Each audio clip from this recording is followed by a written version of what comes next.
I'm Shelby. And I'm Casey. And this is Chill Seeker. So, Shelby, what do you have for me this week? Today, I have part 2 of my UAP mini-series. We're heading even deeper into the rabbit hole we dived down in my last episode, as I take you through a critical review of one of the most disturbing government documents I have ever read. Ongoing congressional hearings paved the way for this groundbreaking and bone-chilling whistleblower report, the likes of which has never been seen before.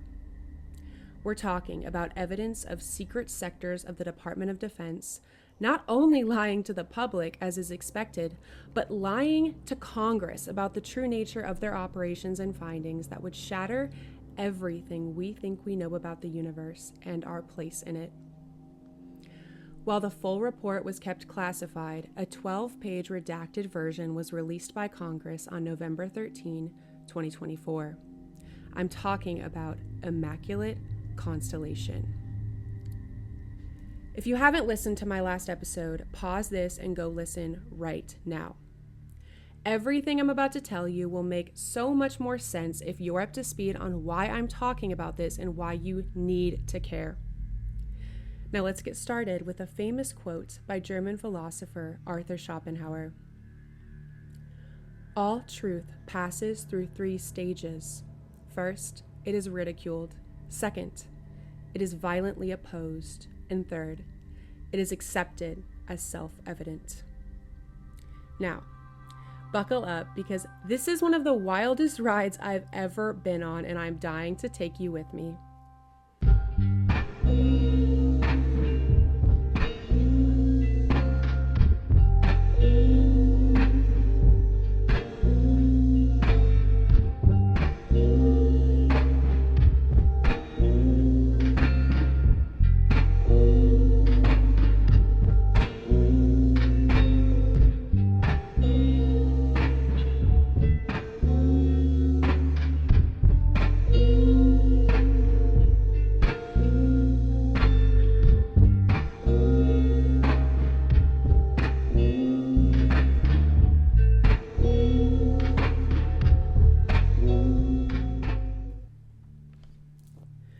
Okay, Casey, do you know anything about Immaculate Constellation?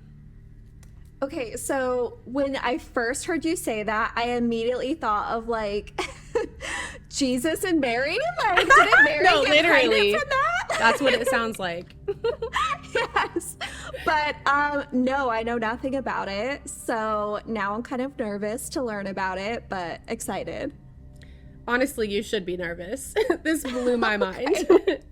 Okay, so weird name aside, Immaculate Constellation is, according to this congressional document, an unacknowledged special access program, or a USAP, created by the Department of Defense in 2017 in response to Lou Elizondo resigning and going public with the existence of the Advanced Aerospace Threat Identification Program, ATIP, and the Advanced Weapons System Application Program, AWSAP. You may remember Elizondo from my last episode, where we talked about his congressional testimony and alarming allegations. It's also interesting that very same year, 2017, the infamous Pentagon UAP videos that we reviewed last episode were leaked and published by the New York Times. Probably not a coincidence, in my opinion. No, definitely not. Yeah. So, Immaculate Constellation was then created with the purpose of consolidating all information regarding UAPs and non-human intelligence to prevent anything else from ever getting out. The goings-on of this program and its ominous implications are outlined in this congressional document, which was submitted during the November 2024 Joint Congressional Hearing titled Unidentified Anomalous Phenomena, Exposing the Truth, by the Subcommittee on Cybersecurity, Information Technology, and Government Innovation, and the Subcommittee on National Security, the Border, and Foreign Affairs. This document was provided to Congress through the UAP whistleblower mechanisms established by the FY23 National Defense Authorization Act and the FY23 National Intelligence Authorization Act. These new whistleblower protections allowed this report to be created and provided to Congress by investigative journalist Michael Shellenberger from the source without fear of being prosecuted for treason. There's a little bit of confusion around this since another journalist named Jeremy Corbell took credit for the report publicly and said that Michael Shellenberger was not the one who actually submitted it, but officially in the Congressional record, it's Michael Shellenberger's report. I don't know the truth, so just wanted to throw that out there so everyone has all the facts. So question, would that make them both whistleblowers then, or? Well, so they're both investigative journalists, and then they have sources who are whistleblowers. Okay. Yeah, I think Jeremy Corbell believes his life could potentially be in danger based on what I've seen, because of what he's sharing, and he thinks it's some kind of conspiracy that they attributed it to Michael Shellenberger instead of him. I tend to think it could have just been a mistake, if that's actually true. Or, we don't even know if he's the one who actually wrote it. So either way, the whistleblower is a source from within the Department of Defense. And then one of these investigative journalists had their source basically compile this information and they submitted it on their behalf. So interesting that there's like a spat over who actually did it. I know. Maybe more information will come out, and when it, or if it does, we'll definitely cover it. All right. The source for this document is a Department of Defense employee who obtained all the information in it from non-public data held within the executive branch of the United States government. Michael Shellenberger confirmed that he verified the source's credentials and also independently confirmed the existence of the Immaculate Constellation program with unrelated sources. Now, I want you to keep in mind that this document was submitted under penalty of perjury, meaning that if the information provided in it is found to have been falsified in any way, the source of it will face time in prison. So, I'm going to review this document with you, but I want to warn you before we get started that some of the content may be deeply disturbing. If you have any children listening, I suggest that you get your headphones out. This episode is not for the faint of heart. Okay, let's get started. The document begins with an introduction. The introduction is several paragraphs long, so I'm not going to read it all for you, but I will highlight a few key sentences. First of all, it states that this document is the result of a multi-year internal investigation into the subjects of unidentified anomalous phenomena, UAPs, non-human intelligence, NHI, and a new acronym that I haven't seen before, Technologies of Unknown Origin, or TUO. I'm going to be using these acronyms throughout the episode, so please make sure that you take a second to digest their meaning. Again, that's UAPs, also known as UFOs, which refer to things in the air that we can't explain. Next, we have NHI, which is the new government term for what we would previously call extraterrestrials, but now has been changed to imply that this non-human intelligence may not be from another physical place in the universe, but instead from another dimension or timeline. Dave Grush touched on this theory in the 2023 Congressional hearings. Lastly, we have TUO, which refers to Technologies of Unknown Origin, which I guess is pretty self-explanatory, and implies technologies that seem to have not been created by humans when assessed by the secretive program. Oh, and we're also going to see USG, which stands for the United States government, and DoD, which stands for Department of Defense. So, now that we have the acronyms out of the way, let's get to the meat of it. The document says that this multi-year investigation was undertaken in response to, quote, urgent and credible threats to the public good and safety of the United States of America, and found that elements of the U.S. executive branch have conspired to prevent the U.S. legislative branch, aka Congress, from exercising its lawful powers of governance with respect to UAP, NHI, and TUO issues. It states that the secretive parts of the executive branch have been managing these issues without any congressional knowledge or oversight for likely decades. I think even longer. Yeah, I think this goes back to the 50s for sure, but that's my personal opinion. I'm with you, but this is insane. Yeah, it truly is. According to this report, quote, This criminal conspiracy keeps the elected government of the United States and its citizens ignorant to profound discoveries and dire threats originating from the existence of UAP, NHI, and their technologies, end quote. Okay, yeah, so we're all gonna sleep good tonight. No big deal. I mean, if that didn't give you chills, you might be broken. Like, that's terrifying, right? So are you scared yet? I've been scared since the beginning, yes. Okay, well, let's get to what's actually in the report that is so freaking terrifying. Please. The next section is Section 1, titled USAP, Immaculate Constellation. This section describes how Immaculate Constellation's core purpose is to, quote, collect imagery intelligence on UAPs and ARV/RV reproduction vehicles, utilizing U.S. military intelligence resources. Now, this line right here is one of the most perplexing to me in this entire document. I went on an hours-long goose chase trying to figure out the meaning behind ARV/RV or reproduction vehicles. There are essentially two plausible theories on the meaning of this phrase. One, that reproduction vehicles are human craft that have been created by reverse engineering the technology of NHI craft that have been recovered. These could be vehicles originating from the U.S. government or any other world government or corporation. And two, reproduction vehicles refer to NHI craft that reproduce or create more smaller UAPs.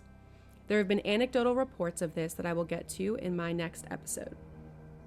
But for purposes of this analysis, I'm leaning heavily towards the meaning of ARVs and RVs being reverse engineered craft of human origin, after researching the original use of this term all the way back to the late 90s and early 2000s. In a 2014 documentary called 0 Point, whistleblower Mark McCandlish shares his interesting story. Casey, have you heard of 0 Point energy? I have not, no. Yeah, I mean, me neither until I started diving deep into this. So it's really complicated, but it's basically the idea that space is not a vacuum and there's actually some kind of undetectable energy field. There have actually been experiments done that prove elements of this theory. If harnessed correctly, in theory, 0 Point energy would be like an endless energy source that would completely change the world.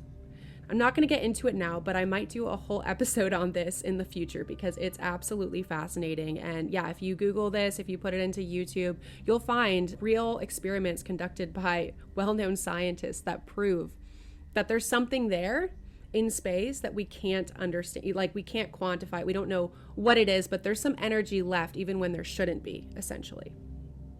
That's so wild. Okay, where is Bill Nye? Like, we need him on this. Immediately. Oh my God, I would love if he did a video on this. Maybe there's one out there. Yes. I don't know. I mean, it's kind of a fringe theory, but more and more people are talking about it now. And I think there's some really good evidence for this there. And the idea is that this would totally change the world. Like, we wouldn't need fossil fuel. We wouldn't need, wind, sun, anything. We wouldn't need any of those powers. If we could harness this, it would be like, there's enough energy in this room to power the entire world. It's pretty crazy. Wow. Yeah. So keep that in mind because there may be powers that might conspire to keep this under wraps, right? It would disrupt everything in the world, especially big industries that make a lot of money, right? Corporations might not want this out there if it's even able to be harnessed or even exists. I don't know. Just saying. Okay. So back to Mark McCandlish. He was a conceptual artist and designer who had worked in the aerospace and defense industries for over 30 years with clients in the U.S. Air Force, Boeing, Lockheed Martin, etc., etc. In 1988, according to him, he came into information that the U.S. government was operating anti-gravity technology in a craft that was known as an alien reproduction vehicle, or ARV. How he came into this information is a twisty tale. His good friend, Brad Sorensen, also an aeronautical illustrator, apparently had become privy to sensitive information about ARVs that he probably should not have seen at the 1988 Norton Air Force Base Air Show, when the client he was with took him to an off-site classified exhibit of apparently reverse-engineered alien vehicles, or ARVs. I know, this sounds crazy. Where was our invite? I know. I mean, I would give I wanna anything. go. Although, actually, you might not. We'll wait till we get to the end of this little story. Brad later drew and described what he witnessed in detail to Mark, who then drew and shared extremely elaborate technical drawings of the crafts that got notable attention. Mark later said he regretted mentioning Brad's full name because it led to, quote, unwanted attention and harassment. While Mark gave interviews and became a whistleblower, using his drawings, using this story, Brad squarely stayed in the shadows, refusing to publicly deny or acknowledge the allegations to this day. God, poor Mark. Just wait. Like, just having to go all alone? Okay, I'll be patient. Yeah, he was very brave. Assuming that the story is true, he was very brave. Mark McCandlish endured threats, his money and assets being seized by the IRS, and a loss of his work and defense clients due to his speaking out. He died in 2021, officially from a self-inflicted gunshot wound. Mark had been scheduled to testify in front of the Senate 2 months after his death regarding UAPs. It wasn't a suicide. It wasn't a suicide. Like, just wait. I agree. So, he was supposed to testify about UAPs in front of the Senate 2 months after he killed himself, right? Killed himself. Quote. And on the day that he died, he had told both his girlfriend and a close friend that he would see or speak with them later that day. Oh my gosh, poor Mark was murdered. Ominously, oh my goodness. The 0 Point documentary he was featured in 7 years before his death had highlighted multiple mysterious and suspicious deaths of high-level researchers involved in experimenting with 0 Point energy. It is perhaps another horrifying coincidence that the creator of the film 0 Point, James Allen, a previously young and healthy man, rapidly fell ill and died a month before the film was released.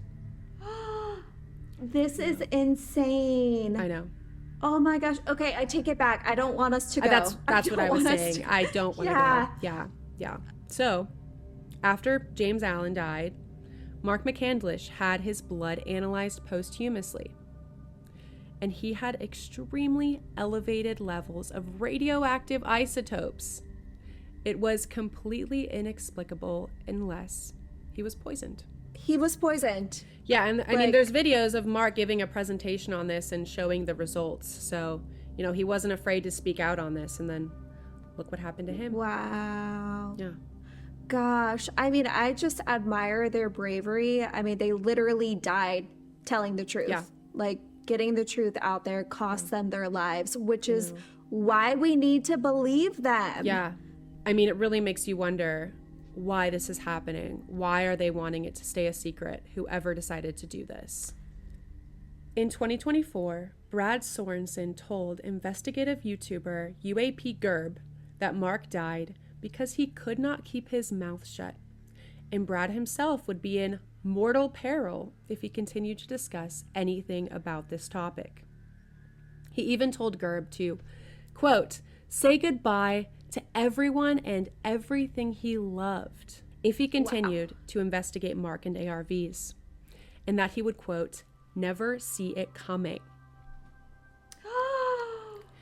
I mean, Brad knows what's up, and I feel for Brad because it seems like he would want to speak out, but he knows that that'll cost him his life. Yeah, I think there's a reason why he's still alive insane. And Mark is not.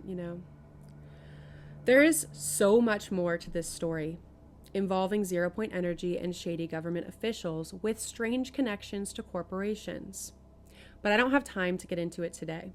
If you're curious, I highly recommend that after this episode, you watch the extremely compelling documentary 0 Point and the investigation by YouTuber UAP Gerb titled Alien Reproduction Vehicle, The Testimony of Mark McCandlish. Also, stay tuned for my future episode on 0 Point energy if you'd also like to hear it from me. So yes, I'm staying fully tuned. I need to hear all of this. Okay, so I'm sorry for the detour with the whole Mark McCandlish thing, but now we're back to Immaculate Constellation and the report. That was really just an exploration of the idea of ARV and RVs and what they could be. So that led me to believe that they are, in fact, human-created reproduction vehicles that are mimicking the alien ones, or the NHI, right? Now, to Section 1. Section 1 of this report describes how this program is a nexus to collect, analyze, and disseminate intelligence on everything to do with anomalous aerospace threats. But it is made clear that this is just one in a network of many special access programs linked to the topics of UAP and NHI. This section describes that UAP and RVs and ARVs are operating around the globe, often in close proximity to sensitive foreign assets and locations. This backs up the allegations by Lou Elizondo in the 2024 hearings that UAP are frequently interfering in military locations, and in particular, nuclear facilities. This will probably be an entire episode in and of itself, since there are so many credible accounts of UAP military facility incursions, where in some alleged incidents, they even controlled nuclear weapons, shutting them on and off in what could be perceived as a message or a warning. Anyway, back to the document.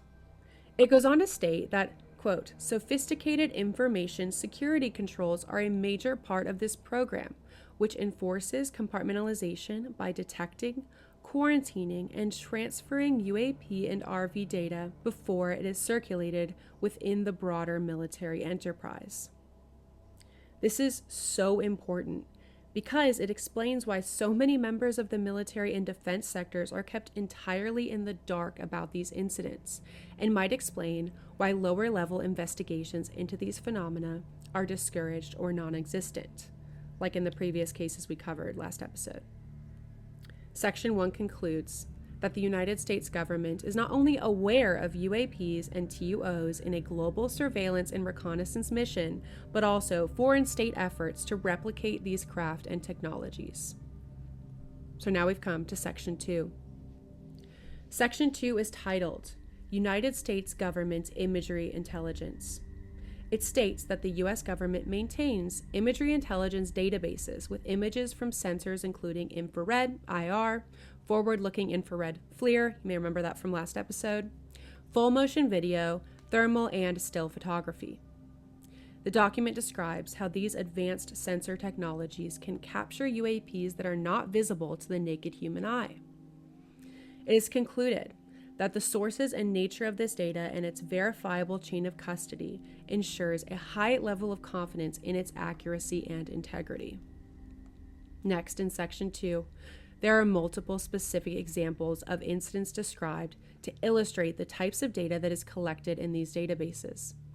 This is perhaps one of the most chilling parts of this document. I will now read or paraphrase them and discuss them. The first one here is titled CENTCOM, Cuboid Formation of Metallic Orbs. On USG networks, again, United States government, there exists daytime FMV, full motion video, and daytime FLIR footage of a formation of around 12 metallic orbs skimming the ocean's surface at high speed before dispersing in multiple directions. The rapid and agile maneuvering of the metallic orbs were incompatible with known aerospace vehicles and were between 3 to 6 meters in diameter. In the opening segment of this footage, the 12 metallic orbs flew in a tight cuboid formation. The metallic orbs were in 3 vertical square formations of around 4 orbs each, arranged in a 3-pronged configuration, creating the illusion of a cube shape at a distance. All the orbs were white hot against the black cold ocean in the FLIR footage, and each sphere created a faint atmospheric distortion both around itself and as a heat shimmer contrail. The metallic orbs moved in this cube formation over the ocean for some time, before rapidly breaking formation as pairs. Oh. That is so fascinating to think about what that would have been like to view that in real time. Yeah, I mean, apparently there is FLIR footage and just video footage of this out there, so someone's seen it, right? The sensor platform lost track of most of the metallic orbs as they ascended in altitude and accelerated in speed, but maintained observation on a pair of metallic orbs continuing the original trajectory of the larger formation. Very strange visual there. Yes. Right? Incredibly. Yeah. So this also tracks with a lot of credible anecdotal evidence we have of swarms of these orbs or craft, such as in Ryan Graves' recounting of the gimbal incident that we reviewed last episode. Retired Senior Chief Officer and Top Gun Air Intercept Controller Kevin Day, who operated the radar during the USS Nimitz Tic Tac incident, has also described in an interview with Tim Ventura linked in the notes how in November 2004, off the coast of California near Catalina Island, he witnessed something strange on his radar. Objects flying in groups of 5 to 10 at a time at around 28,000 feet, traveling around 100 knots south. The radar techs had apparently been seeing these for days. To give a few other notable examples, a UAP swarm famously showed up over Langley Air Force Base in Virginia in 2023, for 17 nights in a row, and over Royal Air Force bases in the UK in November 2024, where US troops reported seeing what looked like drones flying over bases in Suffolk and Norfolk. Did I say that right? Norfolk? Norfolk. No, I like Norfolk. Norfolk. Where are you from? I'm from Norfolk. Yeah, that's so funny. If anyone listening is from Norfolk, let us know how to say it, please. Yeah, please do. Please do. I'm sure I did not say it right. Okay. A more recent example could be what people are seeing in New Jersey. A weird mix of what looks like orbs and different shaped car-sized craft with blinking lights. People have theorized that these are perhaps man-made craft chasing after UAPs. A recent White House press conference from a few days ago, as of this recording, they said that all the drones were FAA approved and that they were operating for research and other various purposes. And look, I'm absolutely not saying that some of these sightings aren't just man-made drones or aircraft. That is not only possible, but certain. There have been plenty of videos of UFOs debunked as being planes or helicopters or whatever, but the metallic orbs described in the FLIR footage in this document do not sound like any drones that humans are capable of making. Of course, that's why it's in the document to begin with. Now I'm going to skip the next example stated because it sounds very similar to the Tic Tac incident we discussed in last week's episode. So I'm moving on to the third example. This one is titled, Indopacom Intelligence Vessels Positioned to Collect on Reproduction Vehicle. On USG networks, there exists infrared footage of and imagery of a grouping of vessels engaged in SIGINT and MASSINT collection at night in a specific area of the Pacific Ocean, so data collection. In this footage, which was in close proximity to the vessels, a large equilateral triangle UAP suddenly appears directly over the ships. 3 bright points are seen at each bottom corner of the UAP, which is observed to slowly rotate on its horizontal axis. This rotation partially reveals a horizontal bar of sweeping lights. Intelligence analysis associated with this event specifies that the equilateral triangle is a reproduction vehicle, and concludes that the vessels must have been aware of the RV's frequent use of those coordinates, due to foreign prepositioning of advanced collection assets at the exact time and place. After a brief period of hovering and slowly rotating approximately 500 to 1,000 meters above the ocean, the RV suddenly disappears and the footage ends. Like it disappears, like it zooms off, or it like evaporates? So I'm really glad you asked that, because it's actually something super interesting that has been talked about by other people in the military or veterans, that when these guys say disappear, quote, it doesn't mean that it just zoomed off necessarily. Like, these people who are observing these things are very specific in their language. They would say that it accelerated rapidly and then disappeared into the distance. But they're not saying that. They're just saying it disappeared. And that suggests that either it's accelerating at such a high rate it appears to the human eye to disappear, or even the footage that is captured of it, which these things have been apparently known to do, to have either some kind of cloaking technology, or they just accelerate so rapidly that we can't even see it. I don't know. But I think there is something to the use of that word rather than saying a rapid acceleration. Disappeared is more likely to suggest that it just actually is gone, right? So a lot to unpack here. Ships that were collecting intelligence data for the US government were in the Pacific Ocean when suddenly a large triangle UAP appeared above them with bright points and a bar of sweeping lights. And apparently, the collection vessels knew the UAP was going to be there and had all their sensors ready for it, this seems to suggest. Since it is categorized as a reproduction vehicle, which we're taking to mean a human-made recreation of UAPs, are we led to believe that this was a foreign country's craft? I mean, obviously it could have been an allied country, but to think that Russia or Iran or China has this kind of technology is terrifying. Anyway, the next example given is very similar to this one. Another triangle-shaped ARV-RV of unknown origin, about the size of a fighter jet, once again appears above a vessel in the Pacific Ocean. So apparently, this is a thing. We're going to move on to the following incident, and this one is batshit insane. So, oh God. it reads, Indopacom, large disk using clouds as concealment. On USG networks, there exists OPIR footage of a large saucer-shaped UAP emerging from within a dense cloud formation. The saucer registered black hot against white cold, with atmospheric disturbances caused by the saucer-shaped UAP visible. The saucer was about 200 to 400 meters in circumference and displayed symmetrical concavities on the upper surface. The saucer-shaped UAP emerges at a shallow angle, traveling upwards towards the outer atmosphere. After breaking above the cloud cover, the saucer-shaped UAP suddenly reverses its direction, descending partially back into the cloud cover, then accelerating rapidly out of frame and partially obscured by the cloud tops.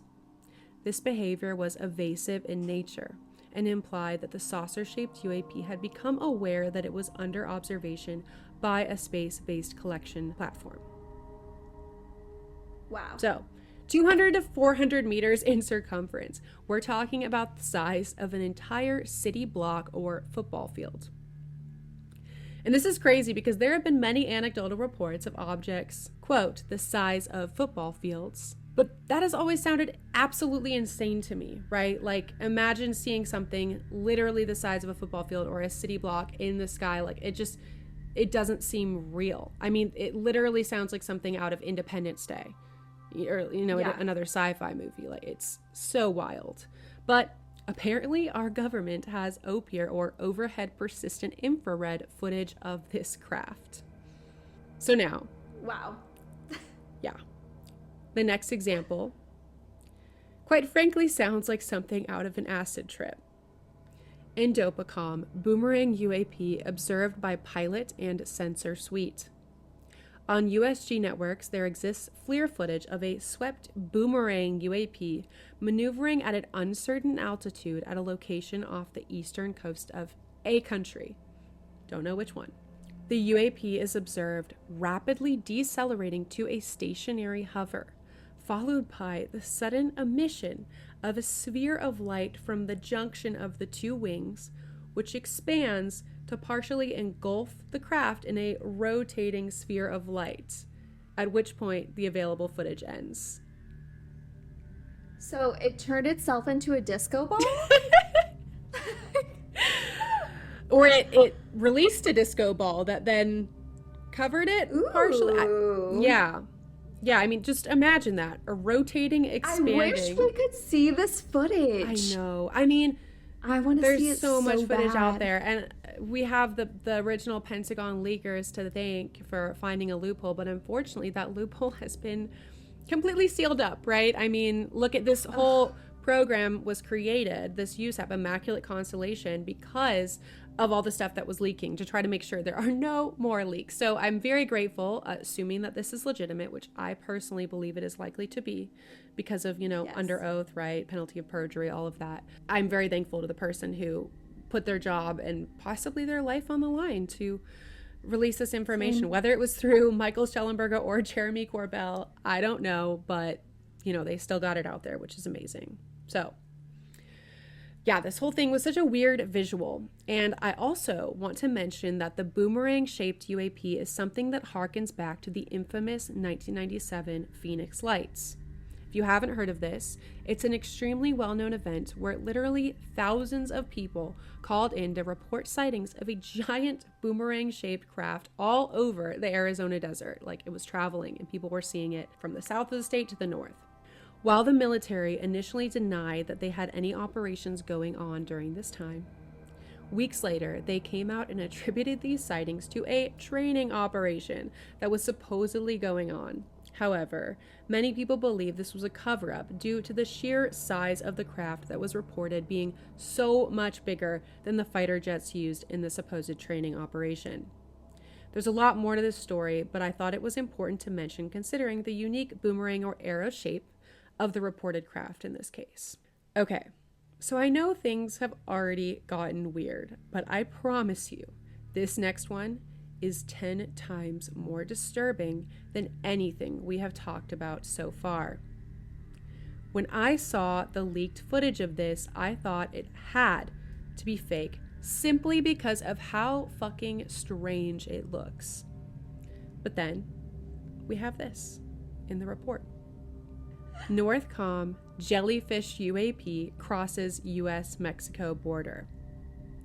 On USG networks, there exists FLIR footage of an irregularly shaped UAP flying across the southern border. The UAP appeared in FLIR to be modeled irregularly with hot-cold emissions and approximated a jellyfish or floating brain with hanging appendages in appearance. What? Shaped like a jellyfish? Yeah. Oh my goodness. Like, just imagine seeing a giant jellyfish in the sky, just like cruising around. Yeah. Like, what? I mean, honestly, when you see this, it's somehow more unsettling than a jellyfish. Like, it has the same general shape, but it's even creepier. And I'm going to ask you to watch the footage after I finish reading the report and give us your reaction. So, yes. This UAP flew against the wind with no visible means of propulsion, maintained an unnatural rigidity in its movements and flight path, and maintained a comparatively low altitude to geographic features. In appearance and behavior, footage of this UAP violating the airspace of the southern border of the United States resembled the same class of UAPs observed near DoD facilities in Iraq and Afghanistan.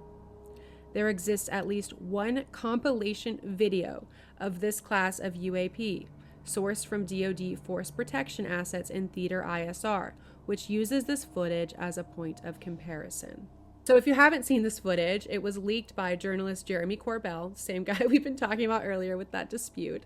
You literally have to look it up right now. Like, it's so crazy. And I'm also going to be sharing it on our social media and Patreon. Okay, so Casey, I want you to watch this video and tell us your reaction. Oh my goodness. What? That's literally a flying jellyfish. An enormous flying jellyfish. What? Or a brain with appendages, and it right? appears to be translucent too. I have never seen anything like this. Okay, anyone listening, you need to go look this up immediately. Yeah. That is wild. When this footage came out, people tried to debunk it by saying it is a cluster of balloons. But In this description, it's moving against the wind. So in this report, so apparently they move against the wind, right? So it's not balloons. And it's not even also, like... looking at the footage doesn't even look like it could be balloons. I mean, like, yeah. Looking at that, like, there's no way at all that that's balloons. It's the same as people saying that, you know, the gimbal video was a bird. Like, before that was confirmed by the Pentagon, a bunch of people debunked it with different theories. And I mean, like I said, there's a lot of legitimate debunking of people saying a UFO is out there when it's really a plane and it can be proven. So I'm not saying that debunking things is wrong in general. Obviously, it's a good practice to try to verify things, but that's not a cluster of balloons, right? It's just not. And it's moving in a way that balloons don't move. I don't know. It's very strange. Like, anyone with eyes who watches that video is going to be like, yeah, that's not balloons. Yeah. And like I said earlier, it's not even like this is a singular incident. Apparently, according to this document, they are appearing over military installments all over the world. So in the Unidentified Alien Podcast, episode 92, host Stephen Diener interviews a U.S. intelligence military insider who remains anonymous with a fake name, so take this with a grain of salt. But this insider, who goes by Anthony, describes a swarm of 8 of these Jellyfish UAPs appearing over the Space Force base in Colorado Springs, where Air Force pilots sent to investigate were able to get videos of them before they, quote, disappeared. Once again, the use of disappear, right? This video has not been released, and I think you can imagine why. 8 of those flying around? Yeah, I can imagine why. Yeah. Like, what are they going to say? It's 8 clusters of balloons? Like, I know. Now, getting back to the reports, the next 2 examples described include an incident where a UAP engages a fighter jet, passing just over the top of it, and one where another tic-tac-shaped UAP is transiting rapidly over the Atlantic Ocean. We're now going to jump to the next section, Section 3, titled Defense Human Intelligence Reporting.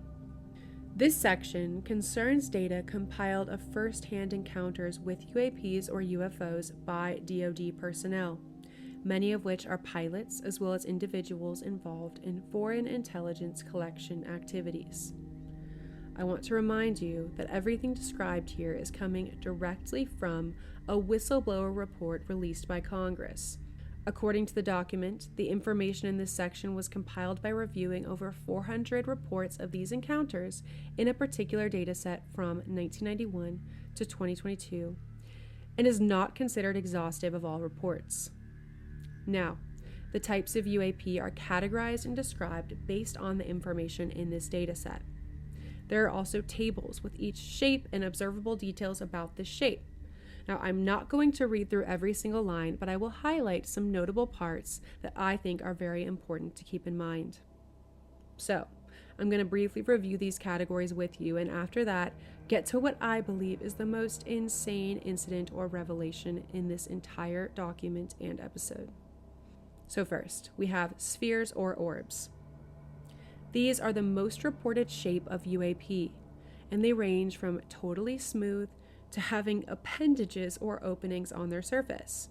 We've heard of metallic orbs and glowing orbs of different colors. According to the document, the prevalence of this shape indicates a standard of UAP design, and they are capable of very high speeds and maneuverability. One notable thing mentioned is that these spheres result in occasional disturbances in cloud formations and heat wave contrails. They have also led close observers to have feelings of unease and electronic device malfunctions. We're going to revisit both of these points in my next 2 episodes, part 3 and 4 of this series, but for now, I will note that so many UAP encounters include aspects of electronic malfunction. It is truly something that can't be ignored. Next, we have discs or saucers, the second most reported shape. Some had domes, some didn't, some were thick and some were thin to the point of almost being flat, like a CD. Some reports of these indicated their ability to become invisible or blend into the sky. Then, we have the oval or tic-tac shape. This includes egg or teardrop shaped. These have a notable ability to accelerate extremely rapidly according to reports. Something interesting, we're not going to talk about it today, but we will in a future episode. The recent whistleblower egg footage from Jake Barber in this interview with Ross Coulthart, who's an investigative journalist. And Jake Barber apparently claims to be part of UAP retrieval teams and has footage, or somebody else had footage of the same thing he described, which is this seemingly white egg UFO. I'm not going to get into that today, but I just thought it was interesting since we are talking about egg-shaped as being apparently prevalent. So next, we have triangle-shaped. Sometimes smooth and sometimes with stabilizers, ranging in size from a fighter jet to a football field. These are also noted to apparently affect electronic devices and emit focused beams of light. People who have encountered them report long-term psychological effects like anxiety and insomnia, with a feeling of being watched or shared awareness with the UAP. Whoa. That is intense. Yeah, so freaky, right? Another shared awareness thing, Jake Barber talked about shared awareness with one of the UAPs that he recovered when he was flying a helicopter. So people have criticized that because it's very woo, you know, it's almost spiritual, or like you mentioned, you think spirituality might be connected to this, so that would go along with that vein. But some people are critical of it. For some people, it's fine to believe that aliens are flying spaceships around, but it's a little bit too far to think that they have some kind of psychic ability, which I think is kind of funny. But I mean, who knows what's really going on? I'm a believer that humans have psychic abilities, so it's not out of the realm of possibility for me that aliens would as well. Yeah, we'll definitely cover psychic abilities in humans in the future, because there's a lot there, including CIA operations that have been released. And I mean, not just with relation to UAPs and UFOs, but just in general. It's a very interesting topic. And I think some of our listeners might be surprised to learn some things they didn't know before or didn't believe were possible, because I too did not believe that humans or anyone else had psychic abilities until I really did some research. So back to this document. Next are boomerang or arrow-shaped UAPs with bilateral symmetry. These are known for silent operation and are typically dark, blending in with the night sky. They are also sometimes emitting a spherical ball of light from the center line, as described in the incident earlier, which apparently causes electromagnetic interference with technology. And lastly, we have irregular or organic-shaped UAPs, which defy simple geometric description, with the Jellyfish UAPs being one notable example. People have also reported shape-shifting UAPs that fit into this category. The cubes within spheres reported by Ryan Graves and his comrades that we discussed in my previous episode would also be in this category. Remember the cubes within the spheres? So crazy. These come with a wide range of reports of different appearances, behaviors, and effects. Now, we get to some of the craziest, most alarming aspects of this report, and more experiences described by military and government personnel who had first-hand experiences with these UAPs. The first case is titled, Close Encounter by CVN Flight Deck Personnel. CVN means a nuclear-powered aircraft carrier. All right. While on active duty in the Pacific, flight deck personnel working night duty experienced a close encounter with a spherical UAP of medium-large size. On-duty flight deck crew observed a small orange-red sphere maneuvering at high altitude above the CVN. Shortly after first observation, the UAP rapidly descended from high altitude to a position directly above the flight deck of the CVN, approximately 100 to 200 yards above. The UAP maintained altitude and matched speed with the underway CVN for an uncertain period. Observing personnel reported altered perceptions of time during the close encounter. The UAP appeared to emit a soft orange-red light, which bizarrely did not illuminate the ocean or the flight deck of the CVN despite the visual appearance of intense luminosity. The surface of the UAP was observed to be dynamic, roiling like the surface of the sun. The UAP took no reported actions during the encounter, only maintaining a close-in proximity to the CVN. After an uncertain period, the UAP suddenly shot into the air, disappearing at a point high above the CVN. Observing personnel felt as if they snapped out of a trance and a sense of profound unease. The incident report concludes with noting that the CVN had not responded in any way to what was perceived as a hostile interception by the UAP.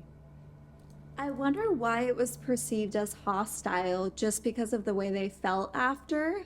I mean, I think because also it's a sensitive site, right? A nuclear aircraft carrier. And I think anything coming that close without approval would probably be considered as hostile. I mean, I don't know, in military terms, maybe, or yeah, because also they felt terrible, obviously, which is not awesome. Yes. And you probably would lead you to believe it's something bad, right? If you feel profound unease, yes, maybe hostile would go along with that. I don't know, but all right. So while the surface of the UAP roiling like the sun is certainly an interesting mental image, I think the most intriguing aspect of this encounter is the crew experiencing altered perceptions of time. This is something that is extremely common in some of the most iconic and controversial UFO abduction stories, like the 1961 Betty and Barney Hill abduction, the 1975 Travis Walton incident, the 1976 Allagash incident, and many more. It also played a role in a case that has arguably a lot more credibility than the previously mentioned civilian encounters, the 1980 Rendlesham Forest incident, also known as UK's Roswell. This case is something I may cover in more detail in a future episode, but to give a very quick summary. It involved U.S. military personnel stationed at RAF Woodbridge and RAF Bentwaters, two Royal Air Force bases in Suffolk, England. Multiple military personnel witnessed strange lights descending into the nearby forest. Security patrolmen Jim Peniston and John Burrow were sent out to investigate and reportedly encountered a metallic triangular craft emitting bright lights and strange hieroglyphic-like symbols. Peniston claims to have touched the craft and experienced a telepathic message or a download of binary code. He described a dramatic loss and distortion of time and memory after experiencing this. The next night, Deputy Base Commander Lieutenant Colonel Charles Halt led a team to investigate and found higher levels of radiation in the area along with flashing lights in the forest and sky. Because of the official documentation of this incident and the involvement of military personnel, the Rendlesham Forest case is notable for its perceived credibility. While a new theory has arisen that electromagnetic plasma emanating from the Earth could have caused hallucinations that explain the phenomena, I don't know if I'm convinced. Nah. Right? I mean, I'm not going to say anything is certain, but anyway. But also, I feel like we'd hear more about that if that were true. Right? Yeah. I tend to agree. All right, so the next case is called Perimeter of Sensitive Facility Breached by UAP. At a military airfield located on the eastern seaboard, ground personnel reported a lengthy, low-altitude intrusion late at night by a small, spherical UAP. The UAP displayed visual signature management, appearing as a blurry sphere around which light was distorted or bent. This effect emanated outward from the central sphere, giving the appearance of a heat haze or misty volume of distorted light. Ground personnel reported eye strain, headaches, and a feeling of unease or dread while observing this dark sphere. The UAP was first observed while slowly crossing the runway, moving in the direction of a sensitive area. Once again, the UAP hovered above a grouping of ground equipment before floating further towards a building within the sensitive area. The UAP then floated above the building before suddenly disappearing. Ground personnel were uncertain of the length of the encounter, but estimated their observation lasted between 10 to 15 minutes. So once again, a lot to unpack here, including the mention of visual signature management, which implies a camouflage to the naked human eye. We know these things are often picked up on a radar, but not visible. But apparently witnesses were still able to see it in this case. It just looked distorted. The weirdest part of this to me is that they called it a dark sphere. If it was emanating distorted light, how was it dark? And the fact that they felt unease and dread once again, I mean, this is just terrifying. Anyway, let's move on to the last incident described in this document. This one is, because of some of its potential implications, one of the most chilling and otherworldly accounts of a UAP encounter I have ever come across. This next one forms the basis for the third installment of my UAP miniseries, which will be released shortly.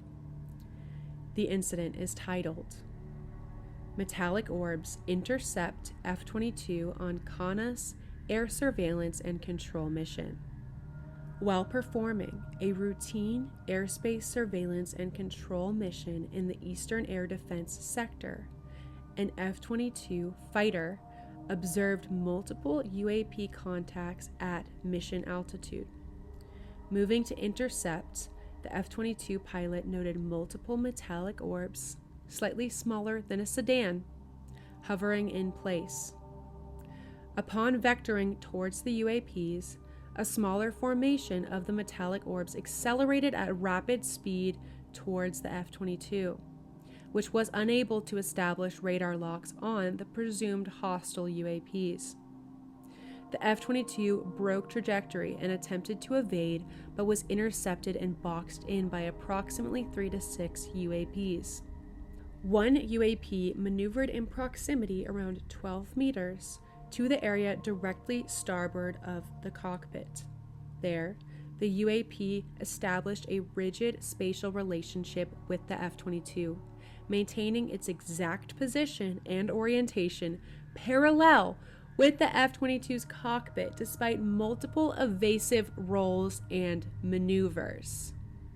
Yeah, surrounded by the presumed hostile UAPs, the F-22 was forced out of the mission area under the escort of the UAP formation. If that doesn't freak you out, I don't know what would. And I also don't know how deep into conspiracy lore you are. I'm guessing you haven't heard this, Casey, but when I read this, it instantly reminded me of an infamous and now quote-unquote debunked video from what some might call one of the greatest mysteries of the 21st century. I'm talking about the 2014 disappearance of Malaysian flight MH370 and the infamous leaked or hoax video of 3 metallic orbs circling the plane until it suddenly disappears. I know that sounds insane, and the video was officially debunked, but there is still a wild mystery to explore here, and the deeper I went, the crazier I felt like I was going. There are so many twists and turns in this story, and if you thought you knew what happened, you shouldn't be so sure. If you want to come with me on a deep dive into the MH370 disappearance and an overview of the infamous 4chan UAP leaker, whose claims have been strangely backed up by the evidence in this Immaculate Constellation Report, tune in for my next episode and jump into our Patreon to join the discussion and listen early. But okay, back to the documents. Now, we're moving on to Section 4, which directly accuses the Department of Defense of lying to Congress, citing their denial of programs that are apparently proven to exist, including Immaculate Constellation itself. This section also outlines the outstanding amount of corroborating evidence for Lou Elizondo's testimony, highlighting a documented trail of emails, briefings, performance reviews, service award nominations, and letters of commendation that all directly support his character and credibility and the validity of his claims.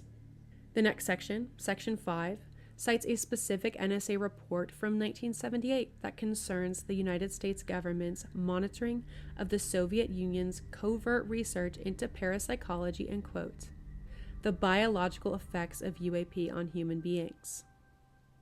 According to the document, Significant intelligence resources were dedicated to monitoring this research and exploiting information related to UAPs, NHI, and TUO.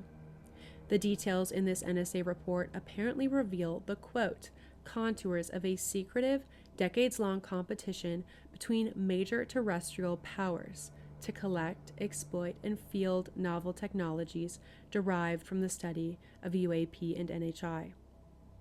Apparently, the arms race had a little bit more going on than we thought.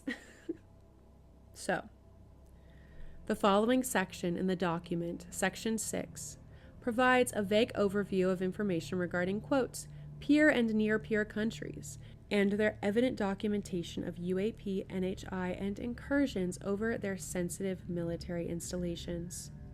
Apparently, this is absolutely not just happening to America, but also to our allies in addition to our enemies. Notably, the document states how on multiple occasions each of these nations have attempted to intercept and shoot down UAPs, violating their terrestrial airspace and the airspace over sensitive facilities.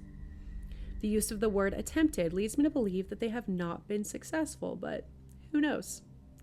It is also stated that, quote, foreign countries have internal organizations dedicated to the careful management of public perceptions of the UAP issue.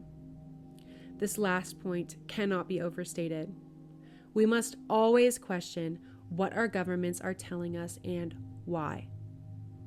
Lastly, we have this report's conclusion, describing the official disclosure of non-human intelligences and their presence on Earth as a pivotal moment in history. Quote, some may object and say that disclosure at this time poses too many risks. To them, it must be said that we will never be able to predict how individuals, families, communities, and nations will react to the revelations of such magnitude. Moving forward, we must guard against the lure of authoritarian solutions justified by expediency and appeals to national security. The good in humanity will always triumph through time, and it is in moments of crisis that our capacities for achieving the extraordinary are discovered. Be not afraid. So, what do you think, Casey? First of all, has your opinion changed at all from the beginning concerning the goodness of these beings or craft? Yes, my opinion has changed since this episode. So before I was thinking that aliens are friendly and that they are trying to warn us and prevent wars, and that's why they're hovering around. But then in hearing the distress that many people have felt with their interactions, I'm starting to think that maybe aliens are similar to humans and that a lot of them are good, but there's also some bad ones. Yeah, I mean, I love that answer. First of all, I think anybody would be a little spooked after listening to all of that, right? But I also want to note that maybe just a speculative hypothesis, right? Maybe the feelings of unease or distress could simply be a byproduct of the electromagnetic nature of these things. Who knows, right? Some kind of scientific reason why humans, I know there's some evidence to that of electromagnetic, forces having an effect on the brain, equilibrium, whatever. I'm not going to say that I know a lot, but maybe they're not intending to cause that feeling, right? Or on the other hand, we're talking about military installations. Maybe they have something against the military, See, that's what I think. Okay, and I like that idea because I still want to believe that they're all friendly. Yeah. And I think there's something to them hovering around these military spaces because I think possibly they don't like war. Maybe aliens don't like war. And I don't either, so I'm with the aliens. I don't like war either, but I also have so much respect and gratitude for the military. I mean, that's why we're a world power, right? Like, it's important. So I don't know if I'm with the aliens on like hating on, if that's true, right? I mean, maybe it's way more complex than that. I don't think we can reduce it to that, right? Of course it is. Yeah. Of course it's way more complex than that. Yeah. Yes. I mean, so something that I wondered when we were talking about, the orbs staying in exact position with the fighter jet, in the last example that I read, like, what was the mission he was on, right? That it didn't say. It just said he's on a mission. I wonder if they didn't like the mission, you know? See, that would be something that I'd really want to know is like the crafts that they are hovering around, like what are they up to? Like you said, like what was the mission? Yeah. The last thing that I have to ask you is, do you think the world can handle the truth if we really aren't alone? Do you think it's a good idea to disclose, or do you think that the government has a good reason? I mean, obviously we're speculating, but I want to hear your thoughts. I think the world could handle it. I think by hiding everything, it creates the fear. I think if it was open knowledge and people can decide for themselves whether they think these beings are evil or good, I think that would probably be the better route. I'm just all for like transparency in our government, and I hate that things get covered up, whistleblowers end up dead. Like, let's just tell people the truth of what's going on. Yeah. Like, that's my take. But what do you think? Well, so I've heard, this is just someone's opinion. I forget exactly who, but either way, it doesn't really matter because it's just an opinion, and I'm just going to state it because I do somewhat agree with this, that the government is afraid, or not the government as a whole, right? The specific people who may be involved in these secret operations in the Department of Defense and even military contractors, like private contractors, they're afraid of any of this coming out, not just because of the revelation of, oh, we're not alone, there's some kind of other intelligence, but because of all of the nefarious things that they may have done in the past to cover things up or to, use these technologies, lie to Congress, right? I mean, there's so many different things so many possibilities. We don't know what's actually happened because it's all been kept under wraps. And if this revelation were to come out, they might have some explaining to do. There'd be further investigations. Congress would want to know more about what's going on. And so they have a real clear incentive to not let anything leak out, not let any truth be known, because then it just leads, it'll spiral into everything that they've worked for potentially being looked at under a microscope, and they don't want that. So I think that's a possibility for why they would keep it under wraps. And the other speculation, which a lot of different people have said, including Lou Elizondo, is that if the government really, they know these things are there, but they don't know what they are and they don't know how to stop them, and they're powerless to stop them. They have capabilities far beyond our military. They may not want to reveal that because I think people would be terrified. Okay, so I had this thought as you said that. Okay, if we have no way to stop them, then they must not be evil. Because if they were evil, and knowing that we can't stop them, they could just fully take over. And they haven't done that. And it's been decades of people like seeing them. Or thousands of years even, right? Right, exactly. I'm just saying what we have footage of. But yeah, it's like, okay, then they're probably not evil. Because if they are unstoppable and they're not using that to their advantage, then I feel like I'm lean towards the side of them being good. But also, what happened to that airplane? I can't wait for your next episode. It's a freaking wild ride. And we're also going to talk more about the theories as to, like you were just saying, if they're so powerful, why haven't they intervened in a more serious way, right? Yeah, I'm really excited for next episode because we get into some stuff that I find like more fun and more crazy. So I can't wait to take you on it. But anyway, this almost concludes our analysis of the Immaculate Constellation Whistleblower Report. But, as always, I have one more twist for you. According to podcaster Stephen Diener of Unidentified Alien Podcast, who I keep referencing because he's got a great thing going on, there was a dramatic shouting event at the 2024 Congressional hearings in the hallway. He was there, he witnessed it. Over an apparently missing 12th page of this document that was supposed to be included and discussed publicly in the testimonies. According to Stephen, investigator Jeremy Corbell was yelling in the hallway after the hearing that they lied and they were supposed to talk about this specific piece of information regarding Immaculate Constellation, and they didn't do it. Again, this is the guy who's claiming credit for this report. Once again, it's unclear if this is just a spat over stolen glory or a more sinister attempt by Congress to twist the truth. So, on the podcast, Stephen Diener also discusses the missing 12th page of the Immaculate Constellation document that was apparently put into the records by Representative Tim Burchett and was supposed to be included, but was for some reason not. And what makes this so interesting is that in the released document, the one I just summarized for you, there are exactly 12 pages. However, the 12th page is completely blank.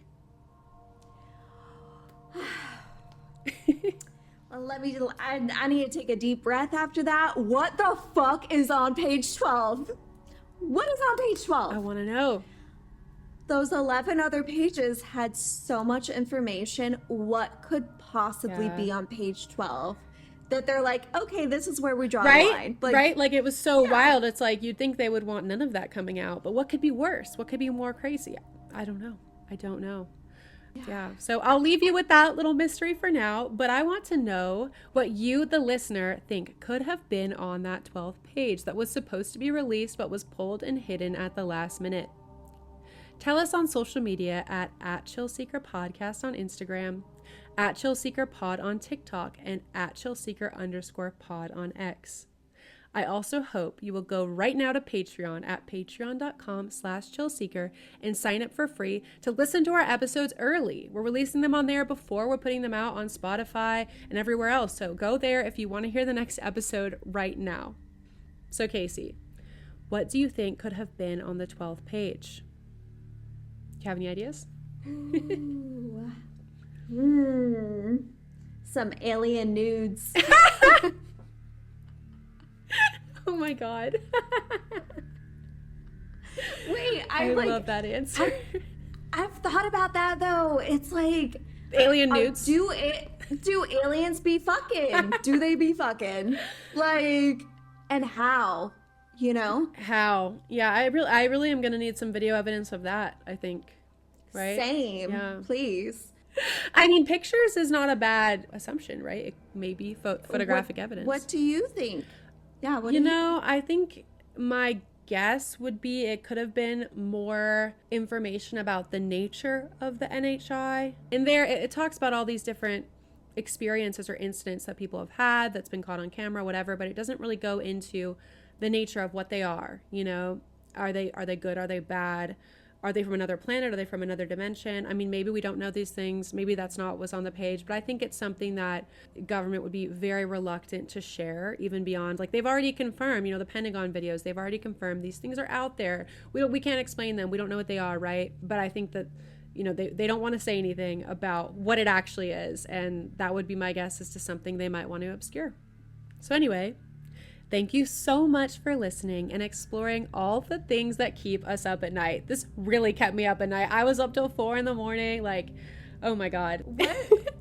What keeps me up at night is knowing that whistleblowers had strange deaths that were clearly murder. Like, that is the part that keeps me up, not necessarily the information about these UAPs and all of that. It's the fact that people were killed because of it, which makes me believe all of this. Right? Like, all the mystery. And the 0 point energy researchers, there's something to this. So 0 point energy would theoretically be how these things are maneuvering, right? And maybe if people are researching that, they don't want it to get out. Probably not just related to UAPs if it's true, but related to changing the world with different energy sources. I mean, these people died mysterious deaths, and I think there's really something there. So we're definitely going to visit that in a future episode. But for right now, we appreciate you. If you enjoyed this episode, please give us a 5-star rating wherever you're listening. And like I said, come on Patreon to tell us what you think about all of this. You know, was I totally wrong about something? Please tell us on Patreon because we want to have a conversation with you. Anyway, we hope to see you next time, and keep seeking chills. Bye.